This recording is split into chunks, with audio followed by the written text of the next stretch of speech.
First, I want to welcome all of you to my kitchen. If you're new to my channel, so glad you're here. If you're a returning viewer, I have another delicious recipe for all of you. And today I'm going to work with one of my favorite ingredients.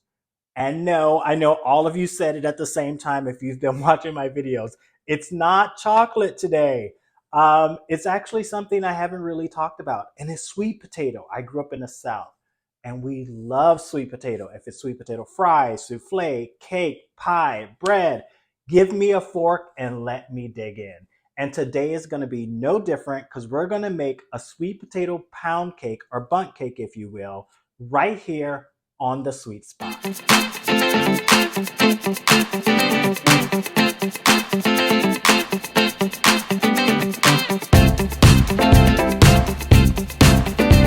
I'm so ready to get into this recipe. I can't wait. I'm going to move the butter aside because you need to see these. Oh, they smell amazing. I just baked the sweet potatoes. Now, you have to pre-cook your sweet potatoes. That's your first step. You could do it several ways. If you're already a pro at baking and cooking sweet potato, use whatever method works for you, whether it's in the oven. For this recipe, went with the quick version. It's microwaving the sweet potatoes. You get them in about 10 to 15 minutes. What I do is wrap each sweet potato in plastic wrap, a generous amount of plastic wrap, and then you put it in your microwave on 5-minute increments. Once they get soft and mushy, you can tell when they're ready. But if you're making this cake, you don't want to wait 45 minutes or so for the oven to bake off your sweet potato. So I would go with the microwave version. It's very quick and easy.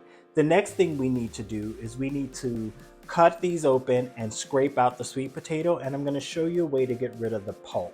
The first thing we need to do is get into these sweet potatoes. The great thing is because we're moving these sweet potatoes and putting them in a bowl, and we're not using any of the skin, you don't need to unwrap them out of the plastic. So I just take a knife, and the plastic helps you control the sweet potato, and I just squeeze it open. And I have a bowl here, and I'm just going to squeeze that. Look, see how easy that was? I'm just going to squeeze it right into the bowl. And you notice there's some hanging. I don't want to squeeze that in because that's that kind of stringy, pulpy texture to the sweet potato. And we're going to try to get rid of most of that with our handheld mixer in a little bit. So once again, I'm going to do another one for you. Just squeezing it. And by keeping that plastic wrap, it's helping me get a grip onto the skin. And see, this one, a little skin came out. So we're just going to take that out. And we're going to do our last one. And once again, just squeeze that sweet potato right into the bowl. There we go. So I told you, we're going to move this aside, so give me a little room. I told you I'm going to show you how to get rid of a lot of that pulp or that stringy texture. You don't want that in your cake. So just take a handheld mixer and just put it on high and whip your sweet potatoes, if you will. What tends to happen, the stringy part gets on the blades of the mixer. So I'm not going to tap that back in because a lot of those strings actually attached to my handheld mixer.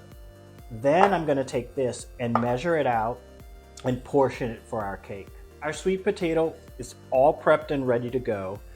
I will set it aside because we're going to use it a little bit later. The first step we need to do, and if you've been watching my videos, you already know what it is. When making cakes, we're going to pre-mix all of our dry ingredients. So I'm going to add my baking powder, my salt, and my spices. So our cinnamon and our nutmeg.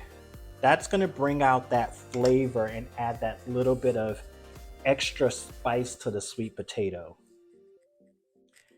giving that pound cake almost like a sweet potato pie flavor, but with the fluffy texture of a pound cake. So just taking a whisk, or you can take a spatula and just mix that together. That step really helps everything evenly distributed, especially that baking powder. You don't want clumps of baking powder in your batter because it gives like this metallic flavor. All right, so now it's time to start making our batter. The first thing we're gonna do is add our butter. I cut the butter into chunks because you want that butter to kind of cream naturally and really come out nice and smooth with the sugar. I find that by cutting it up, it helps the sugars and the butter cream together. So we have our butter in the bowl. Next, we're gonna add our granulated sugar and then our brown sugar. And I'm just gonna add my attachment here. And we're gonna mix that on medium until those two ingredients cream together. They'll start to create a crumble texture. You'll know exactly when it's ready. The butter and sugar are all creamed together. Think of it, it'll look like a cookie dough almost texture. If you make cookie dough, you know how it starts to come together. That's when you know it's all mixed perfectly. Now it's time to add our egg. I'm going to do 2 at a time. Even though I have them in the same bowl, I can grab the yolks that usually pulls the egg white along. So there's 1 and there's 2. And what you're going to do in between each addition of the eggs, you're going to mix it on medium until they're fully incorporated. My eggs are fully incorporated. Now I'm just going to scrape the sides of the bowl and then scoop at the bottom to make sure there's no clumps of butter and sugar down there. And the next ingredient we're going to add is our sour cream and our sweet potato. Oh, smells so good. Right. So those 2 ingredients have been added. We're going to mix these on medium. Going to scrape down the sides of our bowl just to make sure there's no clumps of anything at the bottom. Then our last 2 wet ingredients we're going to add, one is our vanilla. And then 2 is a secret ingredient. This one is optional.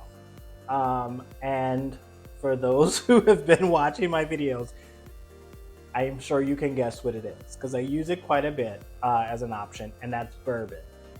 The reason I like bourbon in things like sweet potatoes or things that include pecans or some type of nut in them is because the bourbon tends to, that oaky, that nutty flavor that it has, tends to enhance and bring out those particular flavors. It is optional. The alcohol content does bake out, it does cook out, so you're left with that oaky kind of vanilla flavor. It's completely up to you. So, and we're gonna blend this on medium as well. Now that we've added all of our wet ingredients, it's time to add the dry ingredients to our batter.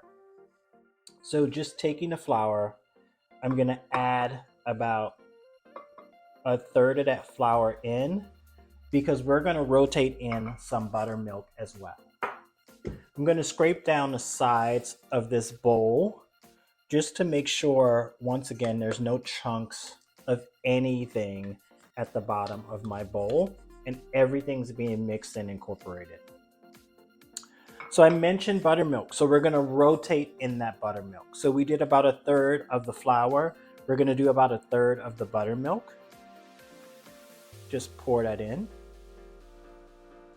And then we're gonna mix on medium and continue rotating until all of the flour is gone and all of the buttermilk is gone.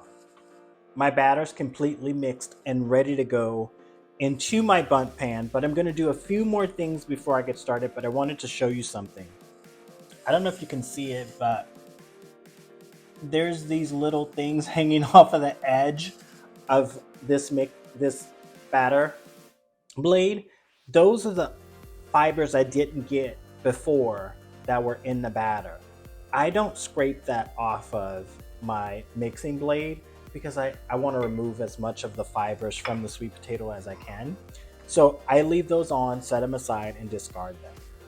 Before I put my batter into the bundt pan, I like to take my spatula and just fold a little bit. Sometimes there's a little flour, things that get on the edge of the bowl. I just want to make sure they're also mixed in.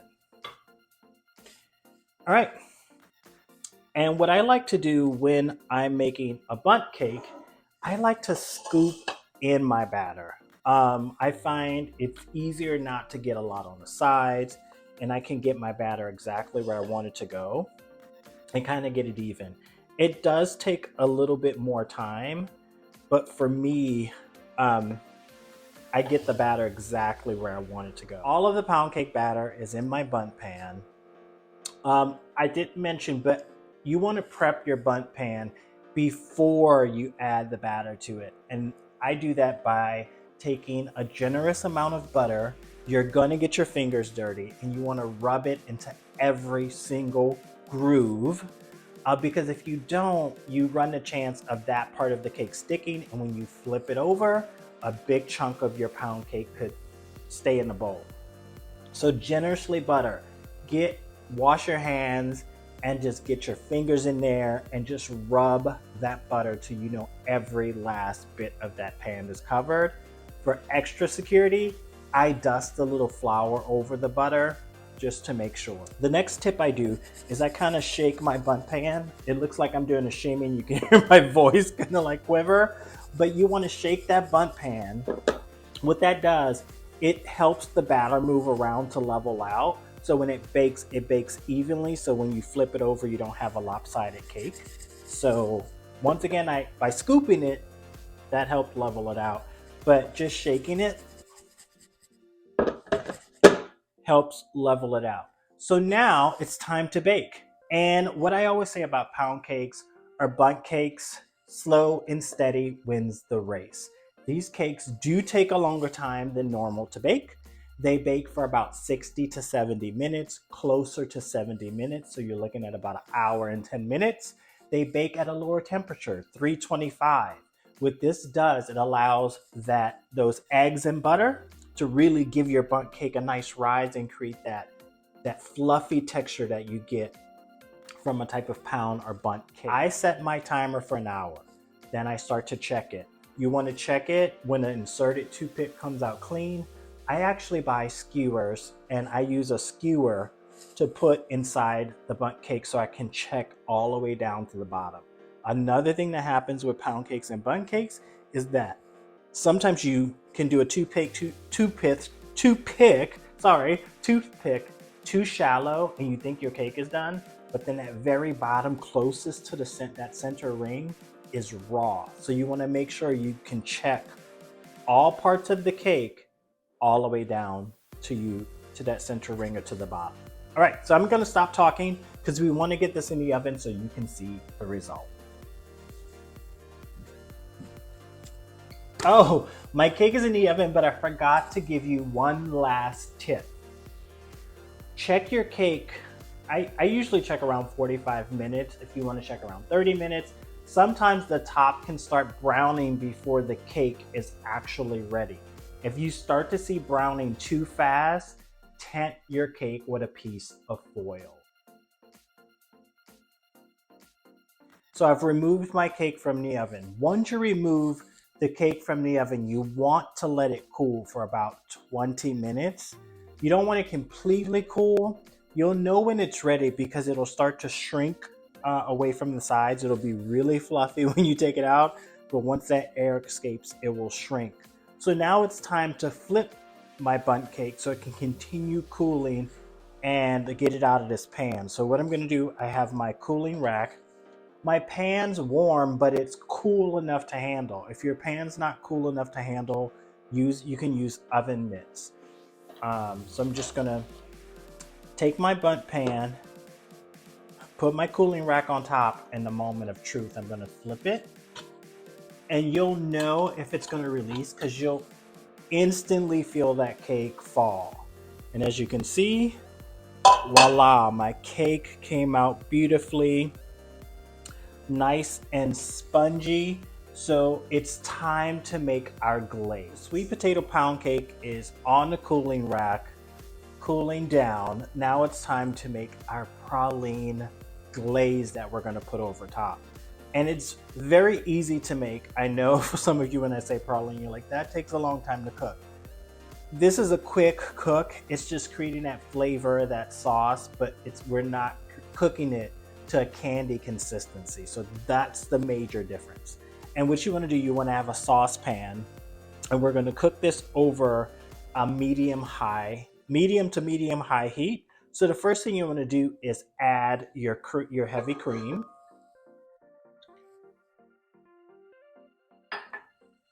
your brown sugar,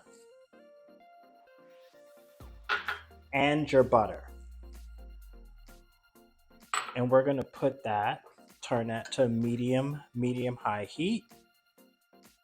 And we're going to let that come to a boil. And once it comes to a boil, you're going to let it boil and cook till it starts to firm up. Takes about close to 5 minutes, but you really want to check it. If it starts to coat the back of your spoon, which I'll show you in a little bit, it's ready to take it off the heat, because you don't want to cook it to candy consistency. And if you have a wooden spoon, it's the best to use. A spatula is the next, but the wooden spoon, you'll actually see it coat and get that to that candy consistency. So I'm going to let this come to a boil, and then I'm going to show you what it looks like and how you should be able to recognize when it's ready. As you can see, our mixture has come to a boil. It's been boiling for a little while. You'll see the color change. It'll go from a light, sort of pale brown to this deeper golden brown. And what I mean by coating the back of the spoon, you can't really see it. I'm gonna let it cool a little bit, but when I run my finger, you see how you can see my fingerprint through that? That means it's coming to candy stage. So what I'm going to do is we're gonna turn off the heat, and then we're gonna add in that vanilla and just keep mixing. And then we're going to remove it from the heat and add our remaining ingredients. I've removed the caramel sauce from the heat, and I'm just going to continue stirring, and I'm going to pour that into a bowl. And then I'm going to take my confectioner's or powdered sugar and a whisk, and we're going to whisk that together to start creating that sort of glaze texture. So our glaze is done, and you might notice I have pecans sitting over here. I'm going to show you what we do with those later. Some people add them into the praline sauce. For the purpose of glazing this cake, I'm going to add them later. I take a large tablespoon to glaze my cake, and what I do is I keep it on the cooling rack, take foil if you need to, like me do it, and I create just like a dam, so when that runoff happens, it's not all over my countertop, because you will get runoff.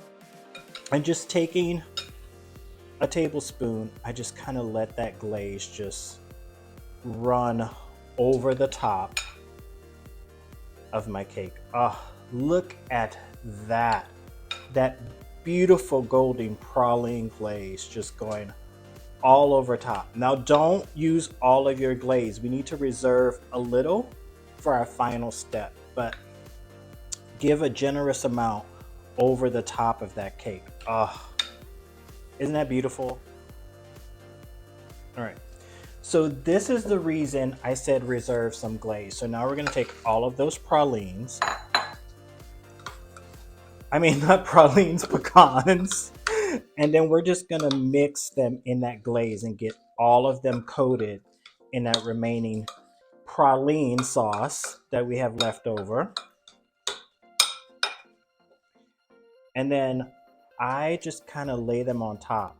The reason why I didn't put them in the sauce, because they would run down the side, and I want them to sit just right on top of that cake. And we're just gonna put that right on top, like just giving a heaping amount. So when you cut into that cake, each slice has a heaping amount of pecans. Some are falling down, that's okay. But we want most of our pecans right on top. All right, and what I'm going to do is I'm going to let this rest for a second and let it sit up before I move it to my serving plate. Give that glaze time to set up, give those pecans time to come together, and you're going to create this beautiful medley of flavors that we're going to taste in just a little bit.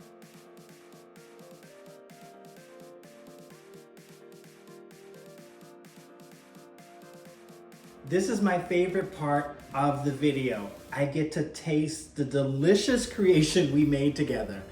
I wish we had smell-o-vision or you could taste through the screen, but I'm gonna taste it for you and tell you how good it tastes. So I have my knife here, I have a plate, a fork. I am ready to dig in. So I'm just gonna take my knife. I love when I hear the crust crumble from that first cut. I'm gonna take my knife over here, try not to knock off all the pecans. And then pull that slice up. Oh my God, look at that. That looks so delicious. Let's take a bite and see what it tastes like.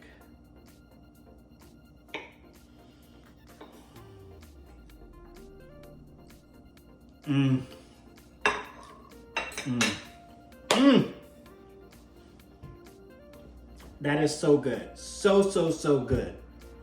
Thank you for joining me here on The Sweet Spot. Hit like, subscribe, come back and see me. I have more delicious recipes to share with all of you, and I will see you soon. Another bite. It's so good.